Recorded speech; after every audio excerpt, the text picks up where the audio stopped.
please bow your heads and close your eyes. Dear Heavenly Father, thank you so much for getting us here today. It's been a long journey up to this point, but we know you've been with us through every step of the way. We thank you for your loving protection and guidance through our years and ask for you to continue to walk with us as we continue into adulthood. Thank you for all the people you've placed into our lives that have helped us shape and build our foundation so that we can stand here today. We love you so much, Jesus. In your name I pray, amen.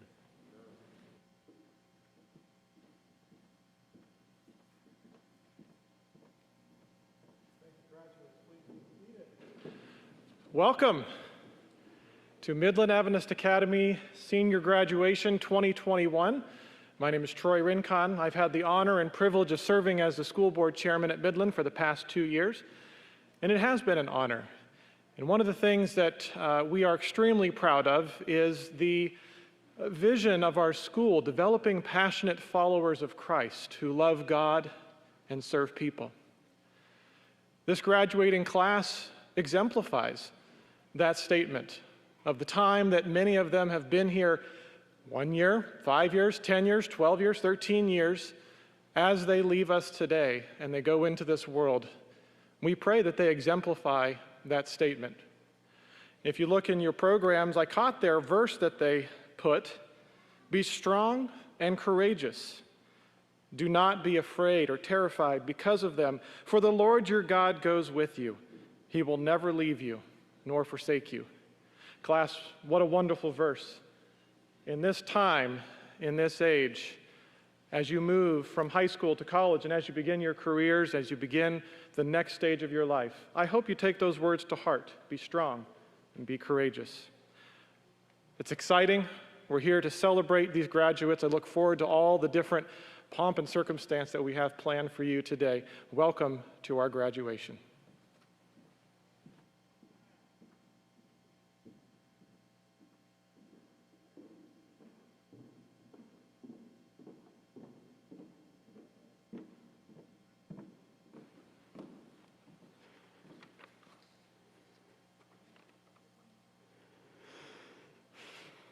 Guys, I can't believe we're here.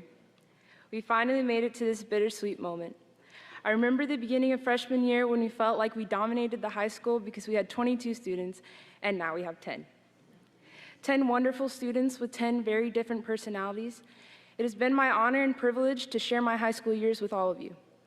I can't say that it's always been easy or that we've always gotten along, but we always seem to be able to come together when it matters.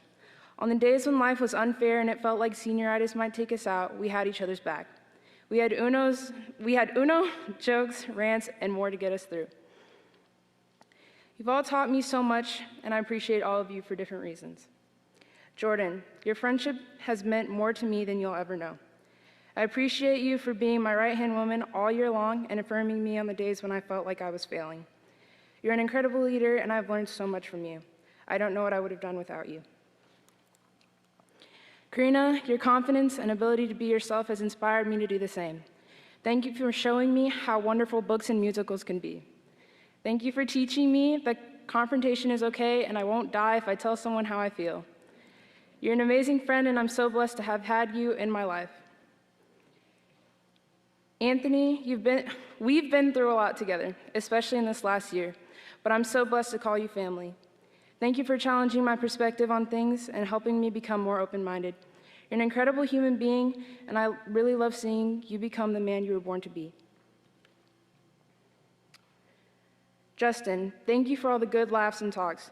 You helped me get through some stressful times, and just by being a listening ear and putting on good music to improve the vibes. Your encouragement means so much to me. I'm so glad we got closer this year. Dylan, I appreciate how true to self you are. You're a trustworthy friend, and I appreciate your honesty. Thank you for teaching me to take a joke and helping me get through thick skin. Jaden, anyone who knows you knows that you are not nearly as quiet as you sometimes seem. You're incredibly smart, but you're also very funny, and I appreciate talking to you and hearing what you have to say.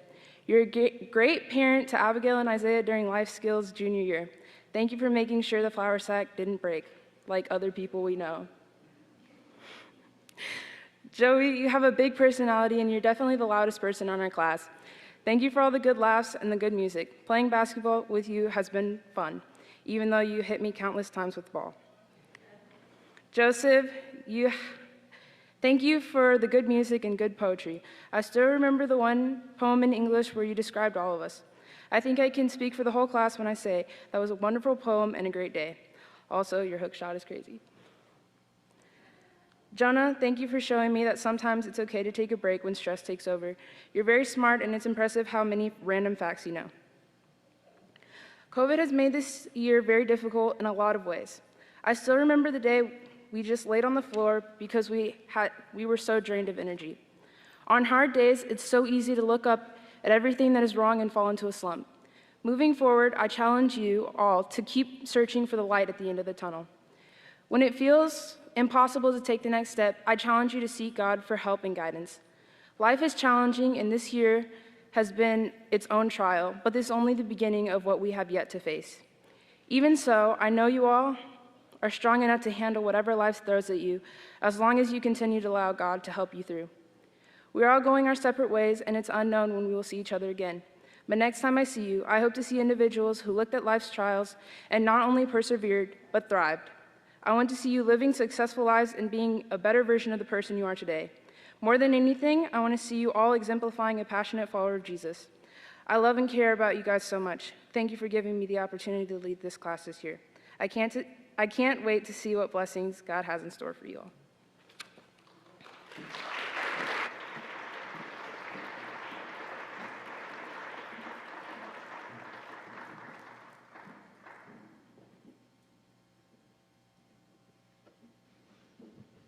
Good morning. I'm going to stand over here. So we're going to sing a song that I wrote and Joseph produced. This is the last time we're going to be on stage together. Thanks, bud. Okay.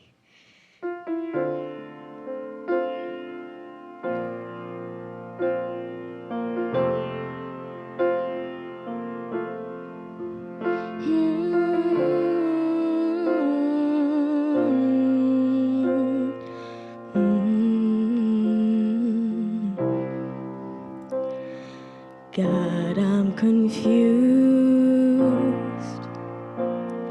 I thought you said you'd be right here.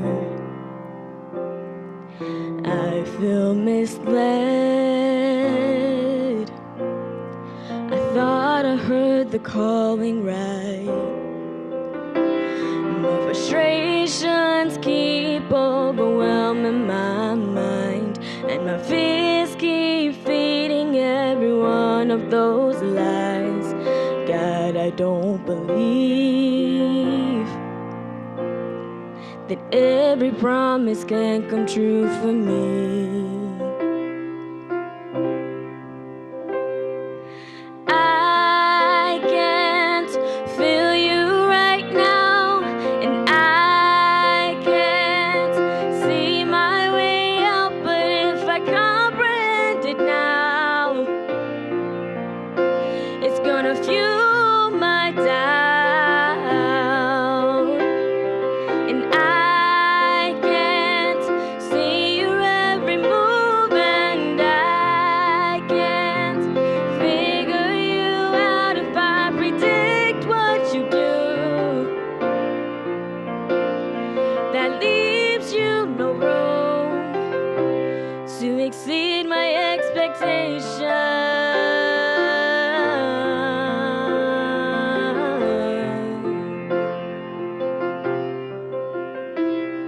The walls are caving in. It's time to make decisions now. I can't sit and pretend like I've got everything figured out. I need to look up where my help comes from and stop acting like I'm the only one. God, I now believe that you didn't bring me this far to leave me. Even though I can't feel you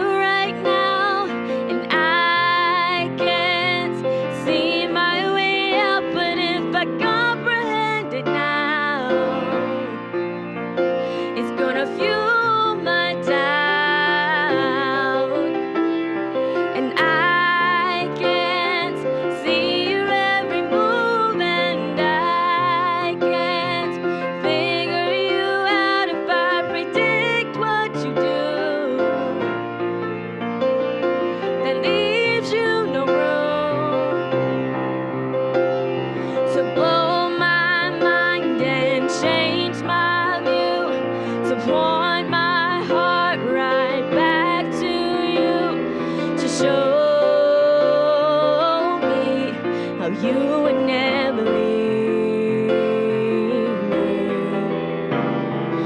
You hold my future in your hands, and you know just how much I can stand. So now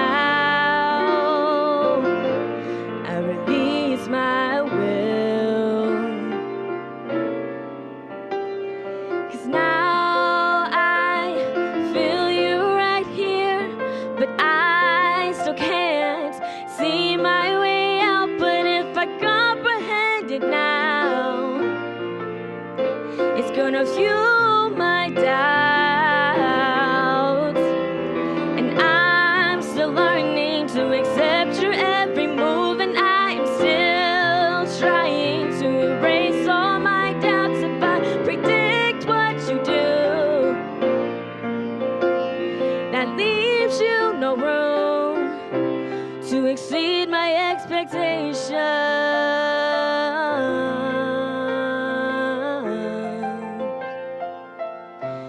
Just exceed my expectations. Oh, oh, oh, oh, oh.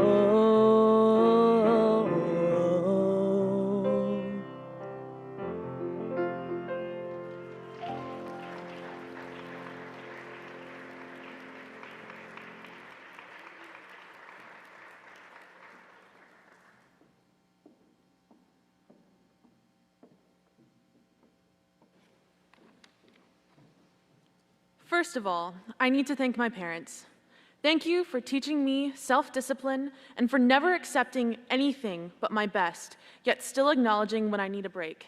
I love you. Thank you to my classmates for being real and for always making me laugh. Stress becomes insignificant when compared to the joy that you guys have given me. Thank you to my teachers for your passion about your fields and subjects. Because of you, I have learned to love learning. And lastly, to my church family, you guys have always encouraged me and been there for me when I needed it. Thank you. Becoming valedictorian requires a lot of thinking, obviously. In 5th grade, I joined the basketball team. I didn't get any playing time, but I learned a lot that year.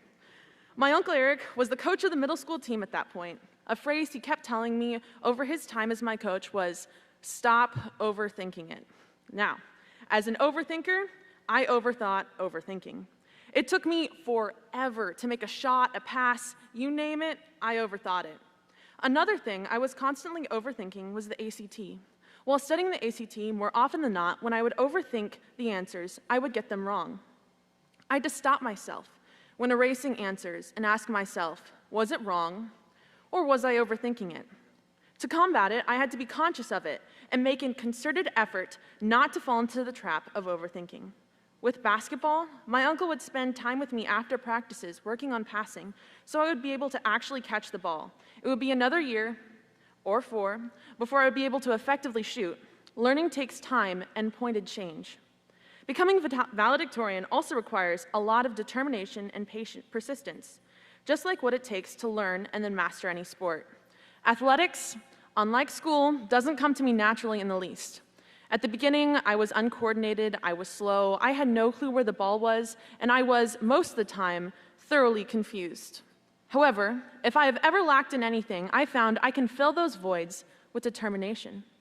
During my freshman and sophomore years, we had only won 2 games. Yet I was still determined to excel at basketball.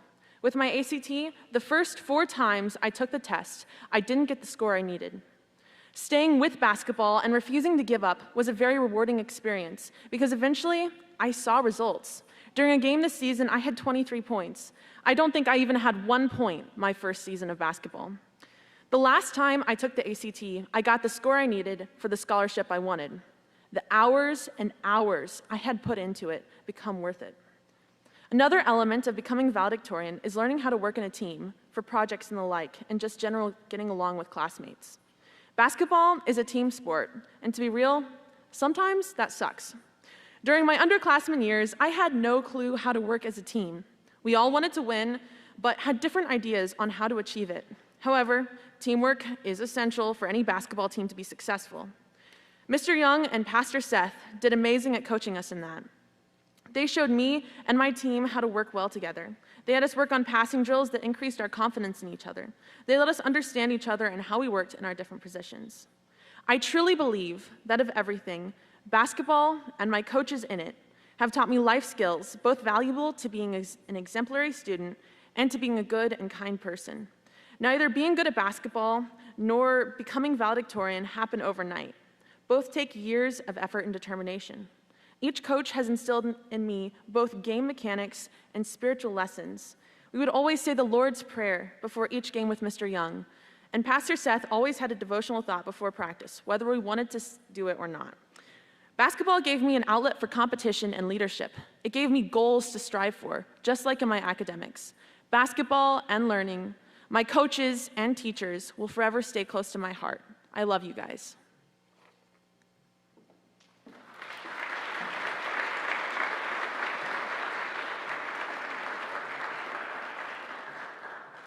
We've all finally made it. I'm sure there are times where we felt like this would never come. But we stand here because of hard work and perseverance.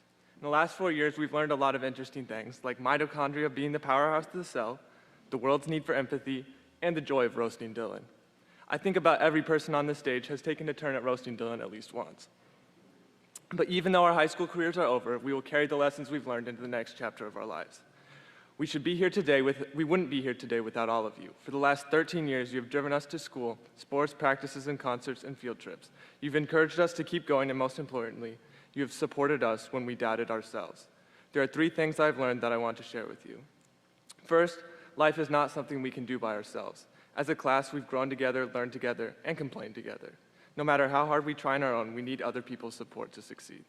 Secondly, we need to enjoy the time we have together. Remember when we started high school? Graduating wasn't in the picture back then.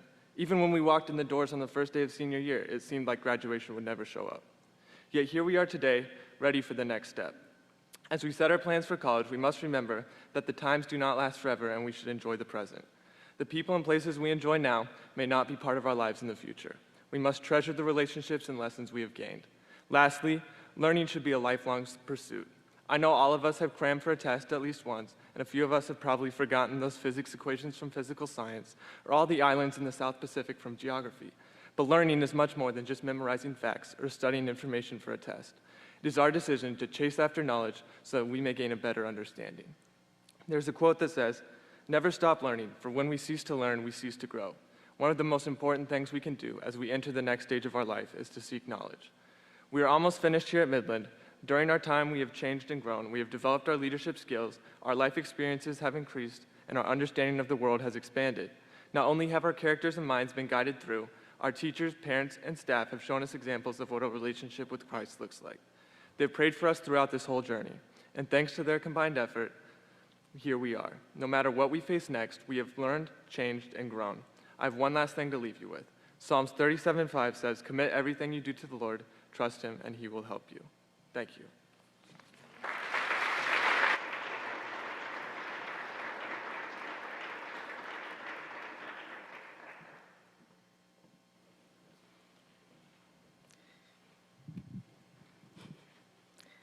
Our speaker for today has been teaching at Midland for over 6 years.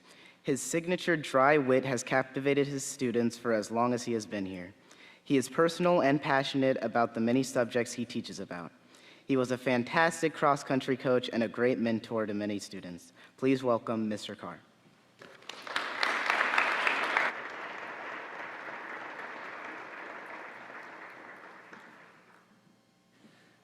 Thank you, Anthony. I'm not entirely sure about the fantastic cross-country coach part, but at least I drove you to races. So, Garrett, you too, all right. It is a great honor to be asked to be your commencement speaker, though I must admit I am a bit conflicted. You see, it is a tradition for a class to ask someone who they respect to be the commencement speaker, so that is good, thank you. However, if you take a quick straw poll right now of everyone in this room who has graduated from high school, I am confident that most, if not all, won't remember a single word their commencement speaker said during their graduation. In fact, out of the graduations that I have participated in, 8th grade, high school, college, grad school, I have no idea what was said during any of them. I am sure it was profound, meaningful, something to the effect of, "The world is yours, take the bull by the horns," etc., especially in high school. I was the class of 2000, the most even-numbered graduating class that had ever existed since the Norman invasion. We were told by everyone, even CBS Evening News hosted by Dan Rather, that our class was very, very special. Maybe that was the problem. Maybe I was so used to being told such things that I had grown deaf to it. It didn't register. No, in fact, the only speech I can remember was what was said during the graduation of my sister, Tamara, from the PRHS class of 1999. It was given by the salutatorian, the student who had the second highest GPA. His name was Ryan Duda, an extremely tall but soft-spoken kid who was very shy. He definitely did not like the spotlight, like I don't either. So when it was time for him to give the speech, he got up on stage and said something to the effect of, "I believe a picture is worth 1,000 words, smile," and then proceeded to take a picture of his 250-plus classmates that were sitting out in front of him. And then he went and sat down. In my mind, it was a good speech. Short, to the point, and meaningful, just like sermons should be, Pastor. We will never forget it. He achieved infamy without doing anything vulgar or obscene, which typically happens in public schools. No, I cannot remember my high school commencement address, and I am the type of person who quite frankly despises commencement addresses because they get in the way of one big thing, me getting my diploma, and then my graduation gift from my family. So that is the dilemma. How can I make this particular moment meaningful? How can I help you remember something from this day that you will carry with you into the next stage of your life? Do I have an important message? Yeah. There is something very important I want to share with you, and I don't want you to forget it. Fortunately for you, I took education classes, so I know a secret. Pedagogy, the science of education, teaches us that if you want a student to remember something, you have to have an enduring understanding, a single theme or point that is vivid and repeated throughout the lesson, that all roads will lead to get you to that point. Kind of like when I used to teach Bible. What I found myself saying a lot was that it comes down to the gospel according to, no, Bill and Ted. You totally forgot. All right, anyway, be excellent to each other and party on, dudes. The simple concept speaks much to what the New Testament is all about. Be good to each other and rejoice in the fact that Jesus won the greatest battle in the universe, and you share in that victory. That is the gospel according to Bill and Ted. Students, remember that. It's amusing and it makes sense. So for this speech, what I want you to remember is this. Hopefully it is amusing and hopefully it makes sense. Be the Mongols. Yes, the Mongols, my favorite guys in all of history. Now, I'm not telling you to go out and create the largest contiguous land empire in the world, nor live in a yurt, or to revive land trade through Central Asia, thus exposing Europe to bubonic plague. All of those ideas have their merit, but that is not what is at heart of my message. What is the known historical fact that nomadic people made outstanding warriors. The Mongols, though typically the exception, are not in this case. The hardships of the Mongolian steppe, the constant tribal warfare, the struggle they endured just to survive, made them formidable opponents to every army throughout the world. The only thing that kept them from becoming what they eventually became was a lack of unity. And as you can remember from world history class your sophomore year, if you can't, then shame on you, this unity finally occurred under the leadership of Temujin, or Genghis Khan. United under his leadership, these hardy warriors went out and conquered other empires that mathematically should have been victorious against him, but they were not. Now, historians have analyzed this time period to death, and they've offered theories like it was a matter of being at the right place at the right time, crumbling dynasties and all of that. Genghis Khan just took advantage of crumbling empires that were plagued with weakness, weak governments, etc. But I would counter this by saying that it isn't something that's isolated. We see this happening time and time again throughout history. The Huns, the Xiongnu, the early Turks, the Aryans, all of these people were known as conquerors, or at least terrifying warriors. The underlying principle is this: nomads make good warriors. Now, why is this? Is it their high-protein diet? Yes. Is it that they were experts in horsemanship since childhood? Yes. Does it have to do with smart regulation of scarce resources? Yes. It has everything to do with hardship of nomadic existence, which turned them into tough soldiers that had an advantage over their agrarian counterparts. Unlike these nomads, their neighbors, who they plagued with, were farmers. Now, I don't mean to belittle farmers in any way, but while they toiled in their fields, bred like rabbits, and with their grain-based diets not diverse enough, that made them weaker and more susceptible to diseases. And since they spent much of their time hoeing instead of bow hunting on the back of a horse, they lacked a certain preparedness when facing an enemy in battle. In fact, it was these nomadic people, when they switched from being hunters and herders to settlers, that they became beatable. For instance, the Magyars in Hungary, when they settled in Eastern Europe. Now, what is the point of all this? Well, it is a lesson we can learn from and apply to our lives. If we want to be victorious, be the Mongols, not the poor farmers. Yes, it's a metaphor that speaks to a work ethic and a perspective of life. What I want you to learn is very important, and that you embrace the challenges and hardships that you are about to face, because you are going to face some tough stuff in the years to come. Engineering is no joke. Any profession in the sciences and medicine is no joke. You are going to get your butts kicked. You are going to face classes and tests that will be devastating. There is just one problem. As I have seen teaching from one corner of this country to the next, and the other way around the world too, students more and more suffer greatly from a condition I call angst avoidance. They are under the impression that struggle is bad, and that if they don't get it, then it is too hard, and therefore, 1, is not worth their time to learn, 2, is not what their spiritual gift is, and so they must move on to something else until they find it, or 3, it's my fault for not teaching you correctly. Now, before I continue, this isn't one of those my generation is better than your generation speeches.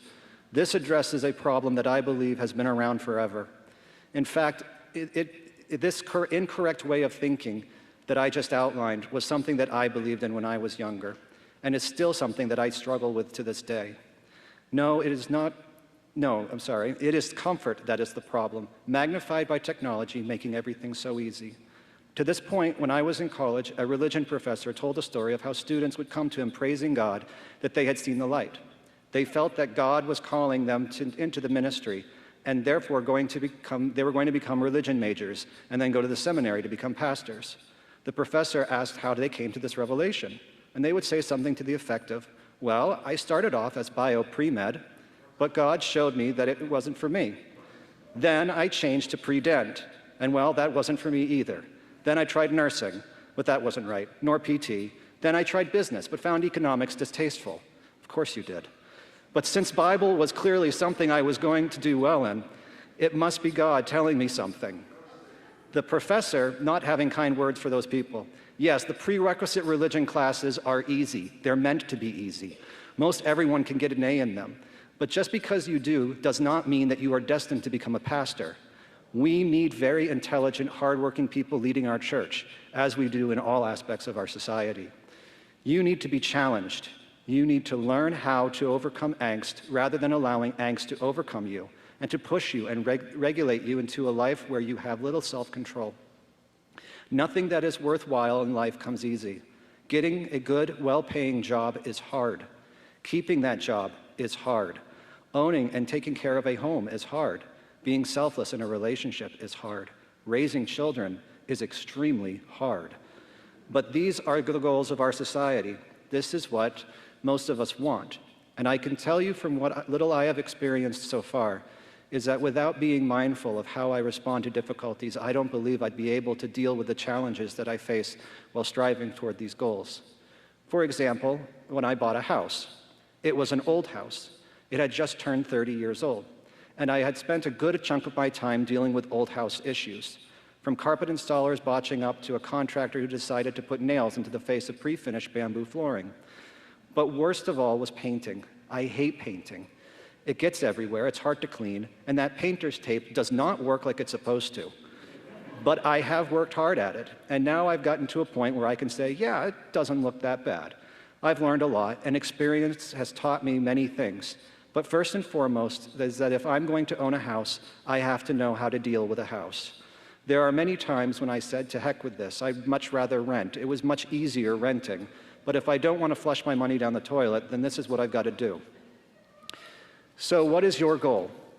Why are you going to college? The correct answer is to get a degree that will help you get into a career that you will find fulfilling, whatever that might mean for you. No, it is not for your MRS or your MR degree. It is my hope that you have chosen a career path for a major that will challenge you, that you will find to be difficult. I want you to get your butt kicked, because it is more important to learn whatever it is you need to know than it is to keep a high GPA. If you fall, get up and try again. Failure is only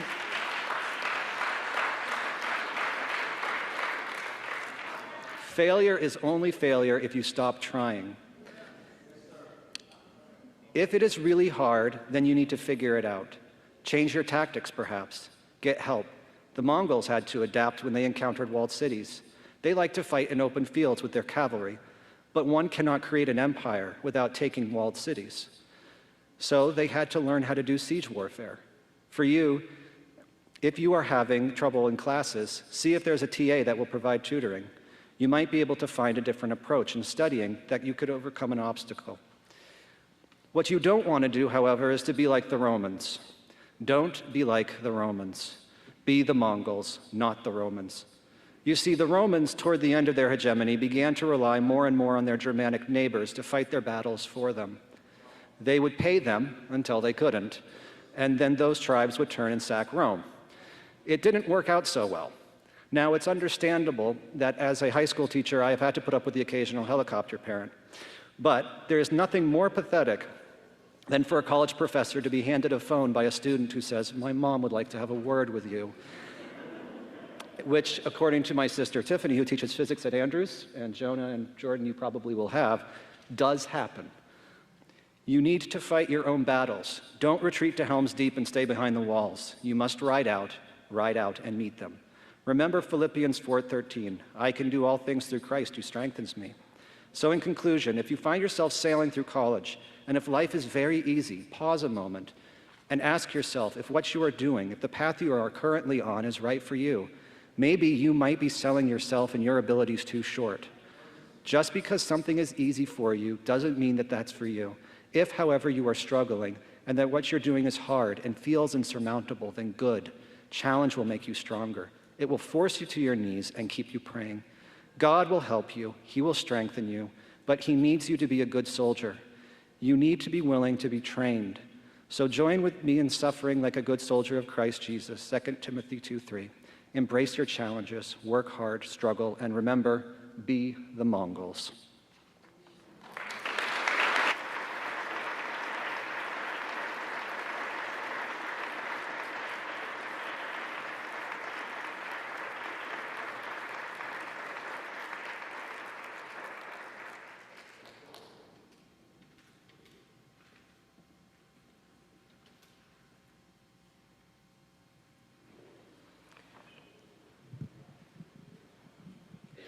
At this time, we will be presenting scholarships from colleges and universities where the seniors have applied and been accepted.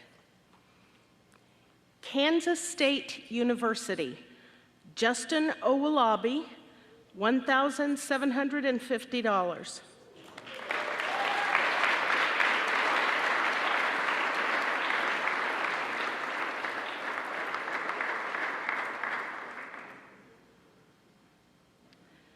Kansas University, Justin Owolabi, $4,000.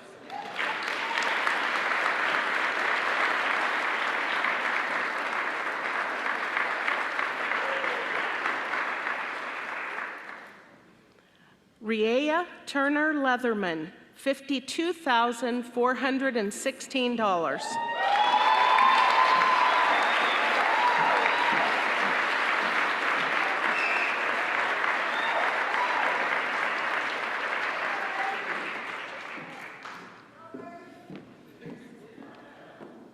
Missouri S&T, Jonah Ruxin, $23,000.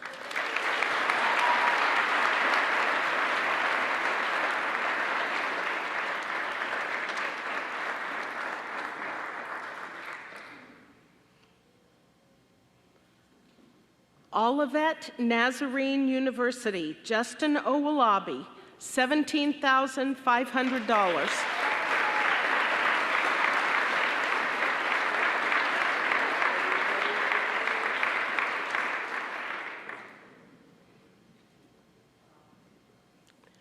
Pacific Union College, Justin Owolabi, $52,000.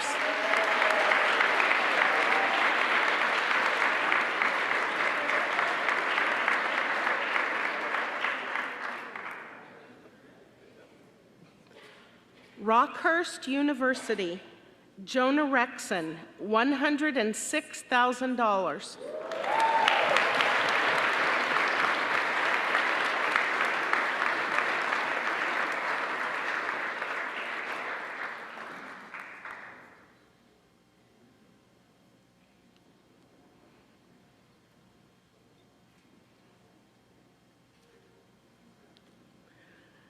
Jonah, don't sit down.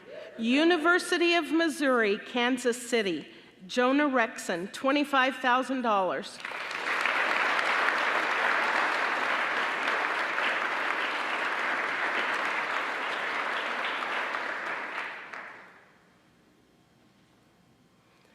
Andrews University, Jordan Anderson, $56,000.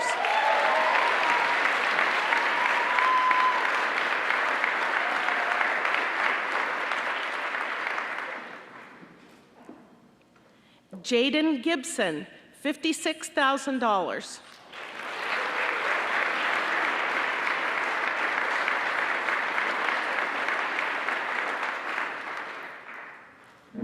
Karina Hansen, $56,000.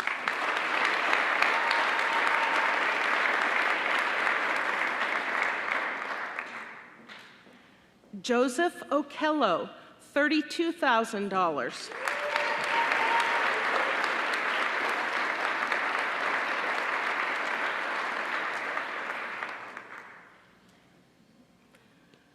Jonah Ruxin, $56,000.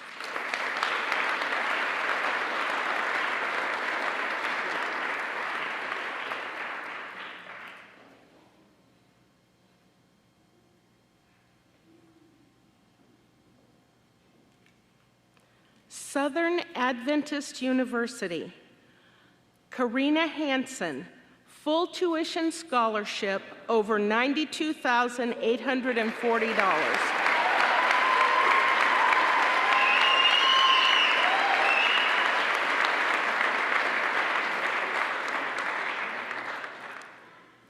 Justin Owolabi, $26,000.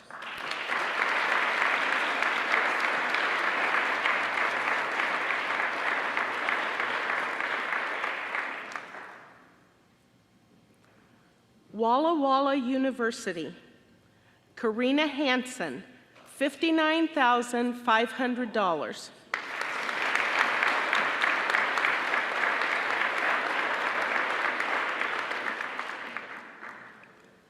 Justin Owolabi, $50,000.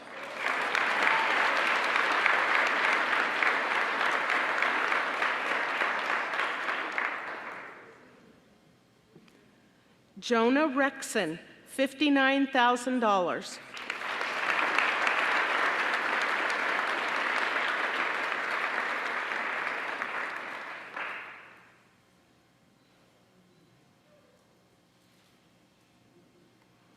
Parents, if you could only add all those together into one, wouldn't that be nice?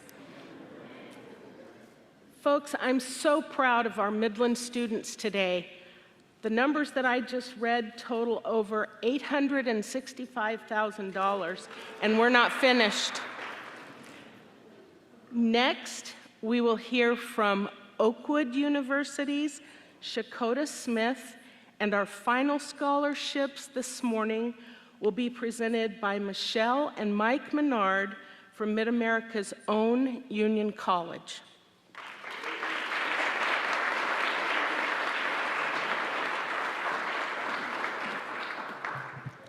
Good morning. Greetings from Dr. Leslie Pollard and Oakwood University. Congratulations to this beautiful class of 2021. Congratulations, ladies and gentlemen. I hope that let's put our hands together for this beautiful class. You guys have worked really hard.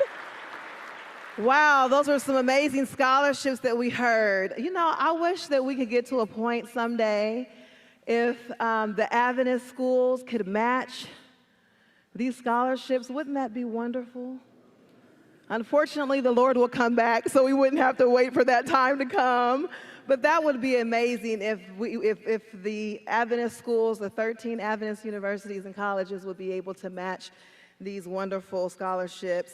Well, today, Oakwood University has 4 students here, and I actually, we were able to, I listed their scholarships actually on their tables. They're in frames, and so I left them on their tables. When I walked in, that was such a lovely display. And that's the first time that I actually saw the tables out for the graduates.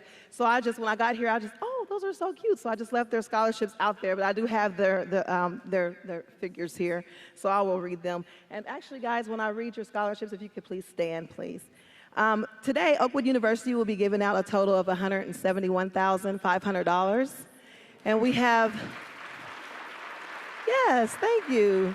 And we have 4 scholarships to give out of students that applied and are accepted. And so the first scholarship that I will be giving out will be to Joseph Okello. Will you please stand? In the amount of $25,000.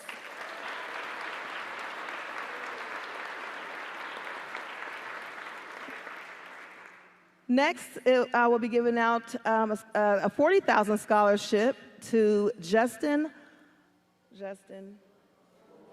Owawabi in the amount of $40,000. Next, Joey Eichner in the amount of $41,500. Congratulations. And our top platinum scholarship goes to Jordan Anderson in the amount of $65,000. Congratulations again to the class of 2021 from Oakwood University. Thank you.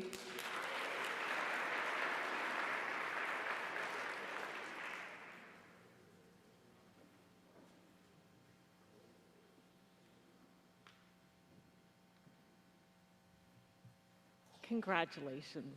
You all look so beautiful this morning and handsome. And I am just so proud to have heard all the awards that you've received this morning. All of you should be very proud. What an amazing day. So congratulations, class of 2021.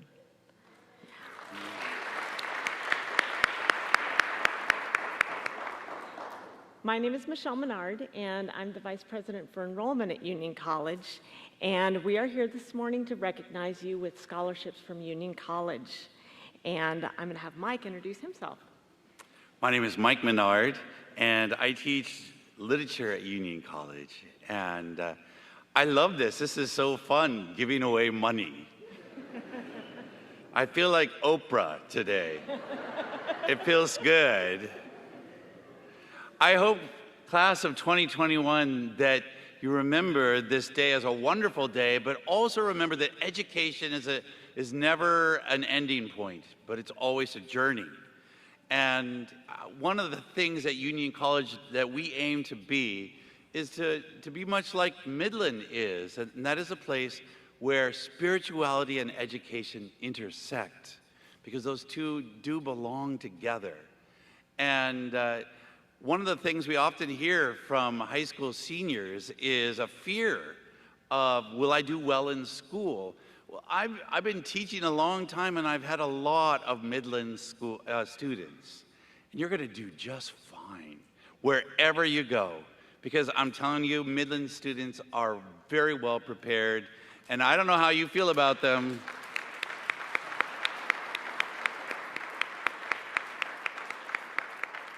I don't know how you feel about them. You probably feel very good about them today, but you have fantastic teachers here at Midland. So.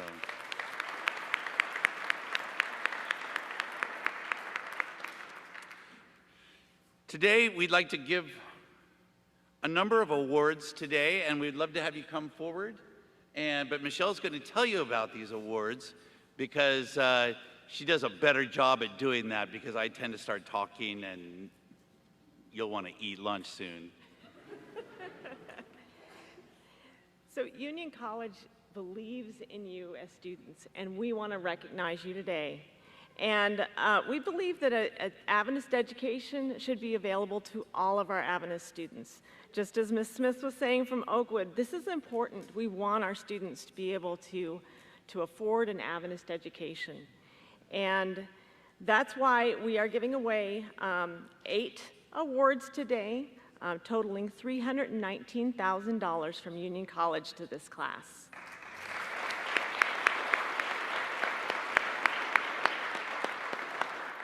One of the awards that we introduced this year from Union College that I am very excited about is our new Bridge to Union Scholarship. This is a scholarship that we truly created because we want to make sure our students can afford an Adventist education. This is a scholarship that's available to students whose families make $60,000 or less, and once a student accepts their federal aid and federal loans, we cover the rest of their tuition. And it is our hope that we can help all students access an Adventist education through scholarships like this. This morning, I am going to be recognizing students who've applied and been accepted to Union, and I will be giving them their Merit Award scholarships. Many of the students will also be eligible and have received need-based scholarships that they'll receive in their financial packages. But today we're focusing on their academic merit. And these scholarships are guaranteed for 4 years, so the amount that you're receiving today will be given to you over 4 years of education. And I will turn it over to Mike to read their names, and I get the honor of presenting you with your awards. All right, and the first category is for the amount of $22,000. It's the College Achievement Grant, and the first one goes to Jordan Anderson.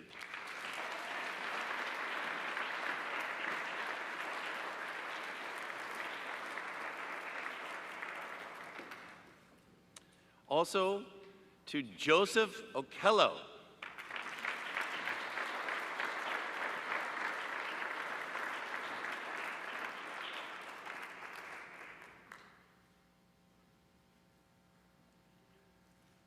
Also for $22,000, Anthony Reed.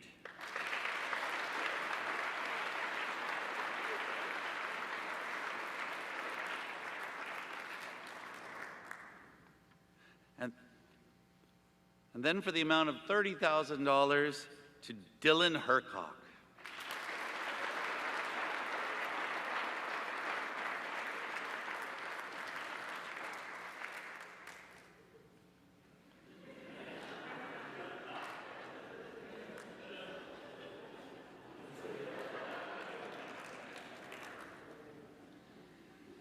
The Academic Honors Scholarship with a value of $30,000 or more, first of all, goes to Jonah Ruxin for $38,000.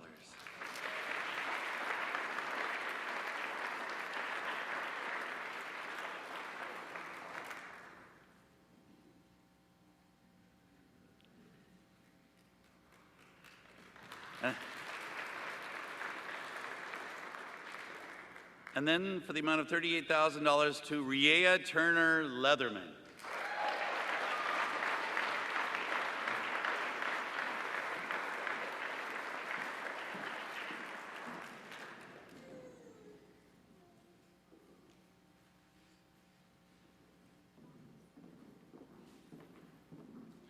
The Presidential Scholarship with a value of $46,000 is presented to Karina Hansen.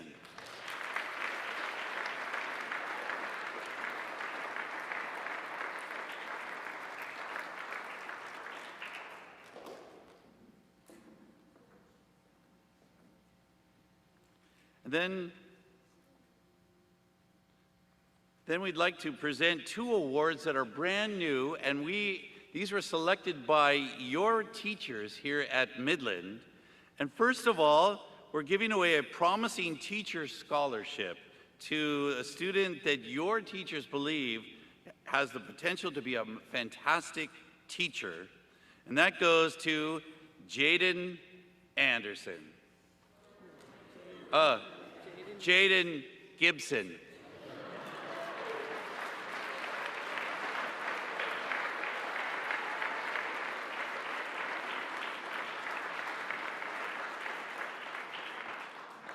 sorry, I was getting them married and they don't.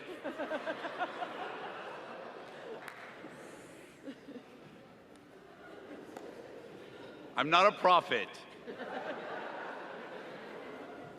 And then the Promising Pastor Scholarship goes to Jordan Anderson.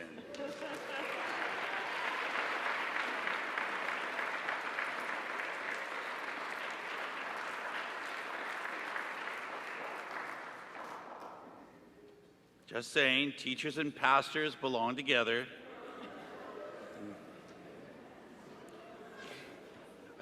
It's a joke. It's a joke.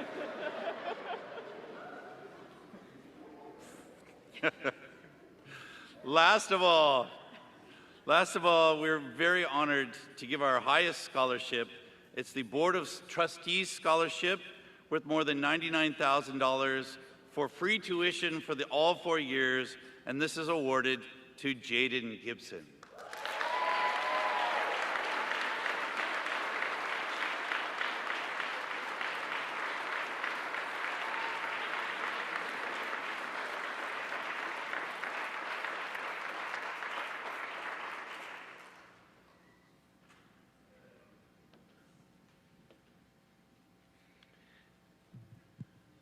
Now is the time when Midland has some scholarships and awards to hand out as well. The first is our Noah Alexander Ruxin Scholarship Award. Noah Alexander Ruxin loved life. Everywhere he went, his big, bright eyes, curls, smile, and outstretched arms brightened the day of anyone who saw him. Noah was born with multiple congenital heart defects. Even though he experienced many tests, surgical procedures, and medication, he never lost his love for life. Noah went to sleep in Jesus 11 days before his second birthday. The Noah Alexander Ruxin Scholarship Fund was established by friends and family who wanted to honor and remember Noah by supporting Adventist education at Midland Adventist Academy. A $700 scholarship is to be awarded to a Midland Adventist Academy junior who strives to overcome adversity, loves life, and lives each day to bring joy and happiness to others by treating them with respect and kindness. The final recipient of the Noah Alexander Ruxin Scholarship is Emily Tovar.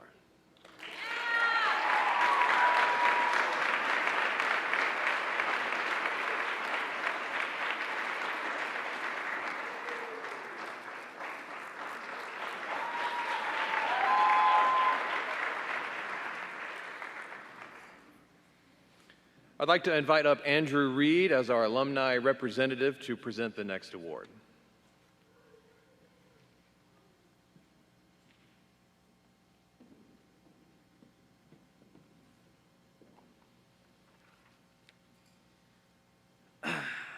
All right, so this is a kind of cool scholarship that I'm happy I get to give out because this is the Keith Vollmer Scholarship Award, and I was the last class that he taught at Midland.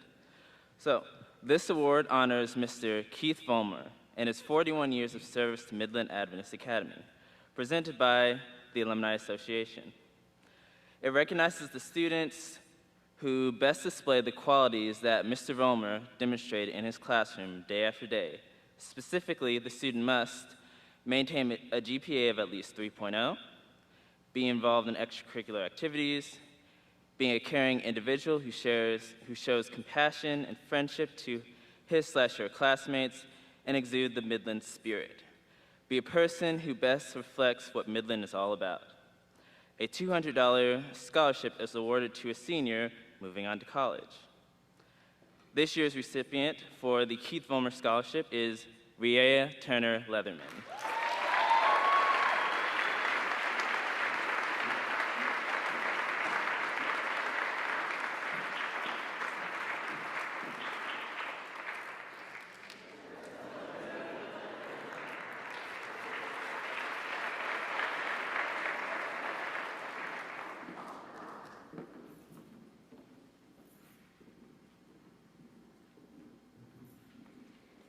The next award is the Caring Heart Award. The North American Division Office of Education has made possible to one student in each academy a scholarship called the Caring Heart Award.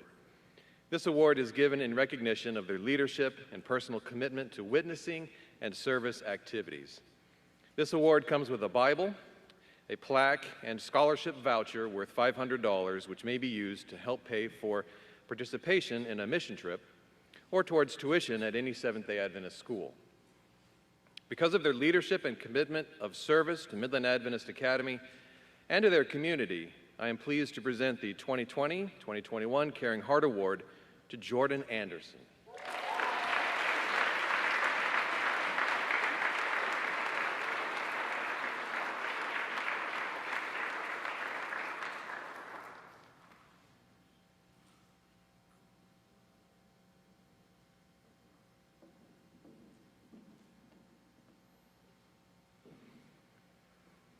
The next scholarship is the Michael C. Paradise Award. This scholarship was established in 2000 by the generosity of an anonymous donor. Because it was first presented to Michael Paradise, the scholarship is named in his honor. The plaque is in the school display case and reads, "Given in recognition of Midland Adventist Academy Senior, who most clearly displays hard work, Christian leadership, and a genuine effort to treat everyone as important." In addition to a $500 scholarship to the Adventist college of their choice, the recipient will receive a small plaque with the words, "By example, we lead." I am honored to present the 2020-2021 Michael C. Paradise Scholarship Award to Jaden Gibson.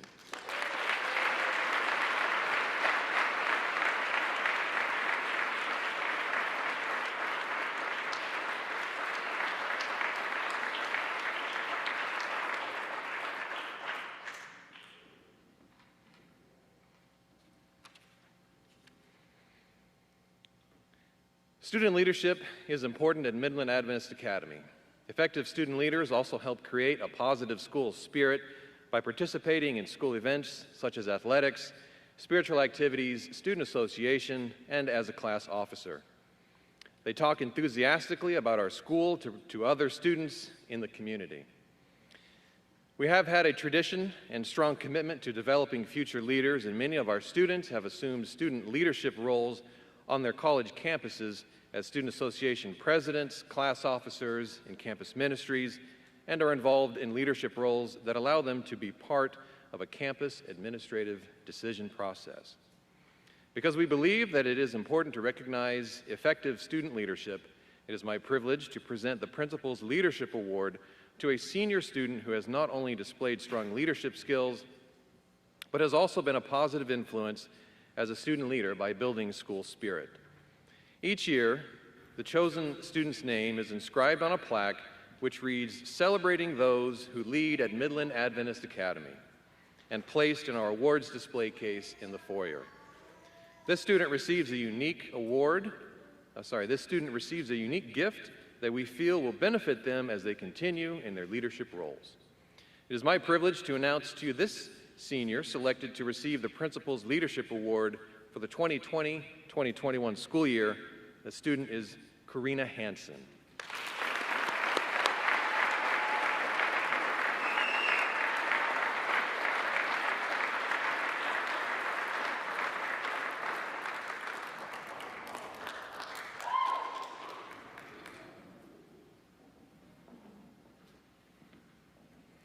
Karina has been a leader at Midland in many different ways. She has served as class officer and as a student association officer, and this year she served as the student association president. She has played multiple instruments in band as needed, been in choir and diversity, and played varsity basketball all 4 years. Karina, we believe you are going to have a strong and amazing college experience because you are an above average leader and student. Follow God's leading because He has a mighty plan for you.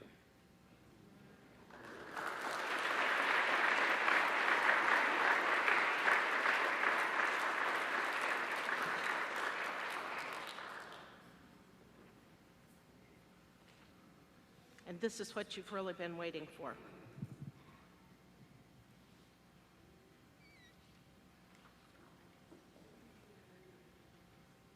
Jordan Amari Anderson, National Honor Society, graduating with highest honors, 4-year senior.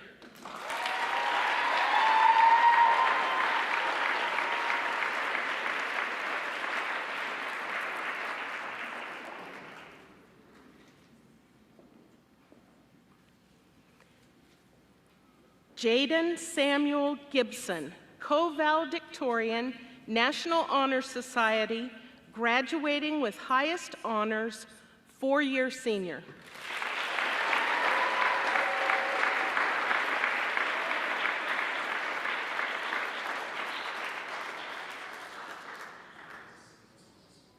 Karina Marie Hansen, co-valedictorian, National Honor Society, graduating with highest honors, four-year senior.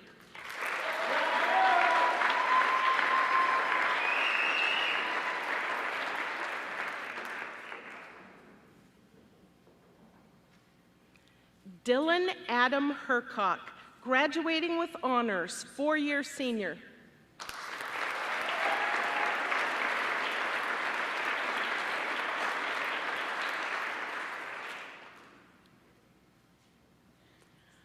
Joseph Theophilus Eichner III, National Honor Society, graduating with highest honors, four-year senior.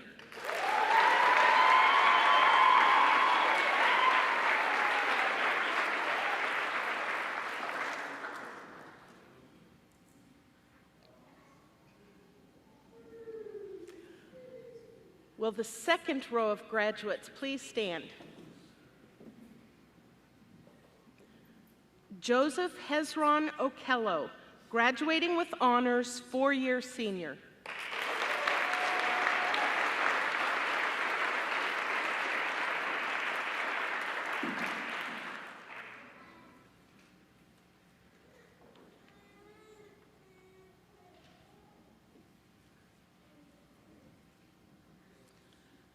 Justin Adebola Owolabi, graduating with high honors, four-year senior.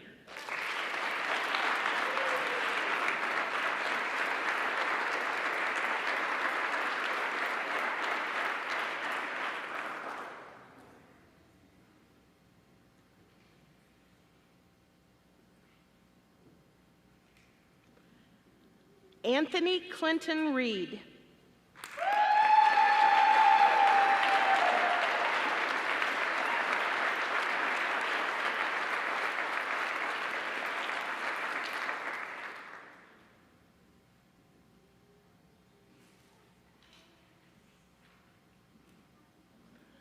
Jonah Peregrine Ruxin, Mensa Platinum Scholar, graduating with highest honors, 13-year senior.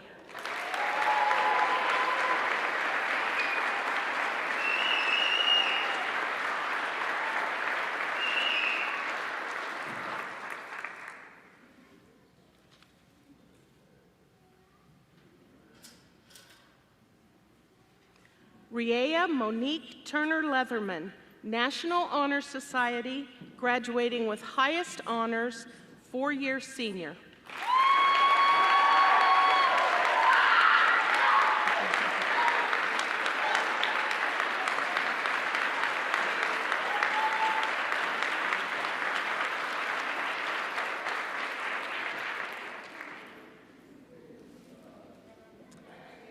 And now, family and friends, here's your photo op.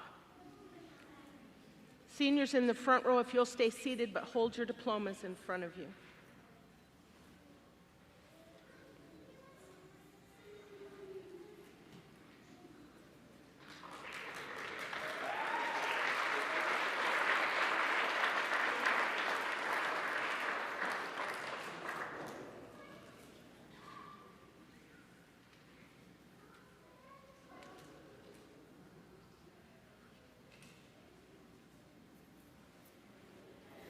Seniors, you may be seated. Graduates, I am extremely proud of each one of you. Welcome to the freshman year of college.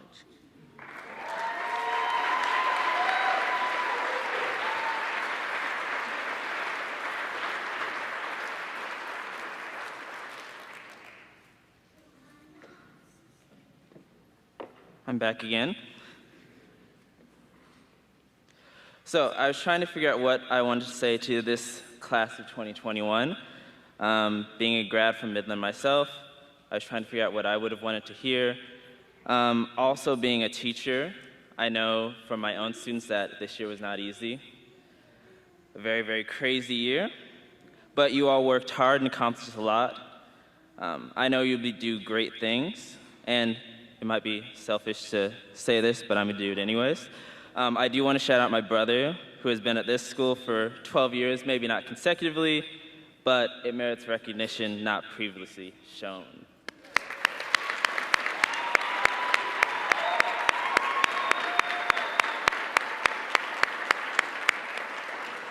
I hope that as you all go your separate ways, you'll stay in touch. Now that you're graduates, I get the pleasure of welcoming you officially to the Alumni Association. Congratulations.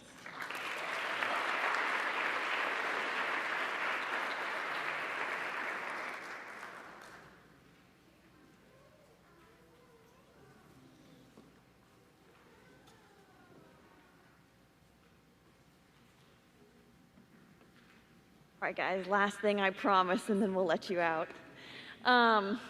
It's bittersweet seeing you guys up here. Thank you. Forget I'm still wearing it. It's been an awesome 5 years that I've gotten to spend with you guys, watching you go from adorable little 8th graders into these amazing young men and women that we have on the stage.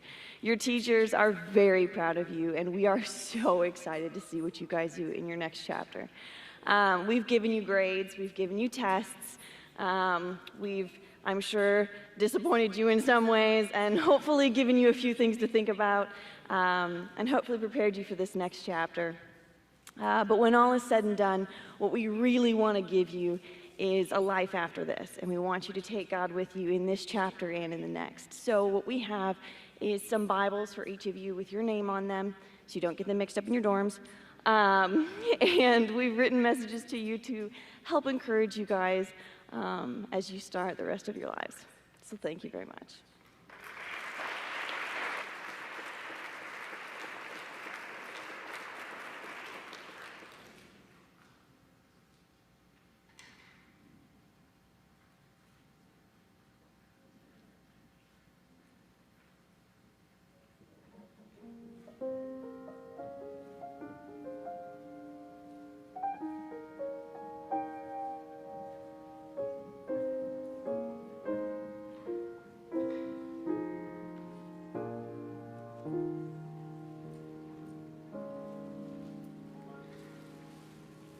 All right, last thing, let's bow our heads in benediction. Father, your children are growing up, and we praise you for the accomplishments that you've helped them to achieve. May they always remember how you've been with them through the challenges that are behind, and may it give them courage for what lies ahead.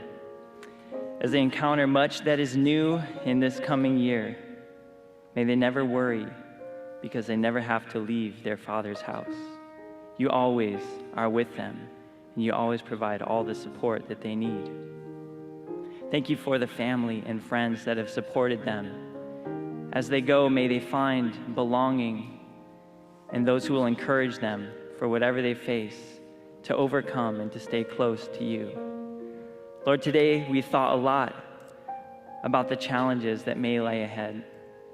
And I pray that we would never avoid them, but that we would face them head on with the abundant, infinite strength that our God supplies. And Lord, I pray that we would always keep our eyes open and expectant for how you will show up in our lives and in their lives especially, day by day, and always keep an eye towards the clouds, expecting you to return very soon. May we live for that day, Lord. Bless these graduates. May they overcome everything they face and bring you so much glory and bring us so much joy. In Jesus' name, amen.